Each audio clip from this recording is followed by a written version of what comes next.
un petit rappel, 70% de la planète est faite d'eau, 97% de cette eau est de l'eau salée, donc impropre pour la consommation humaine, même si le Qatar, qu'on connaît bien au Paris Saint-Germain, qui a une piste de ski aussi dans un désert, les Émirats Arabes Unis, Israël, l'Espagne aiment beaucoup dessaler l'eau de mer.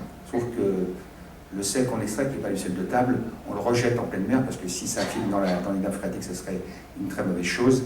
Et donc c'est l'écosystème, le plancton, les poissons qui n'aiment pas tout ça. Donc ce n'est pas une solution viable, en tout cas dans les médias. Donc ces 3% d'eau douce qui restent à notre disposition, il n'y en a que 0,3 qu'on peut utiliser pour nos propres besoins humains. Et ces 0,3% sont largement suffisants pour 15 milliards d'habitants. Donc il n'y a pas le feu. Mais en même temps, cette eau est très mal répartie. Donc effectivement, on peut en trouver dans le Sahara, il faut vraiment creuser profondément, et ça coûte cher, il faut de l'énergie électrique, même si c'est de l'énergie solaire ou éolienne, tout ça, ça ne se passe pas aussi facilement. Le pays où il y a le plus d'eau, c'est l'Islande. 600 000 litres d'eau par jour par tête d'habitant. Ce n'est pas le cas partout. Donc cette eau est mal répartie, et en plus l'utilisation de cette eau est très inégale. Chaque année, vous devez imaginer que c'est 7 milliards d'habitants que nous sommes qui consomment le plus d'eau sur la planète. Pas du tout.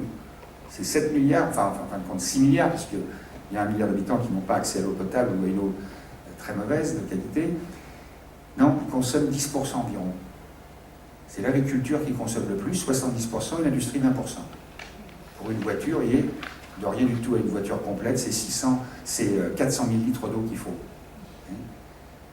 Donc, voilà posé le problème avec cette répartition inéquitable, évidemment des conflits, Israël, la Palestine, le Tibet, la Chine, mais il y en a plein d'autres.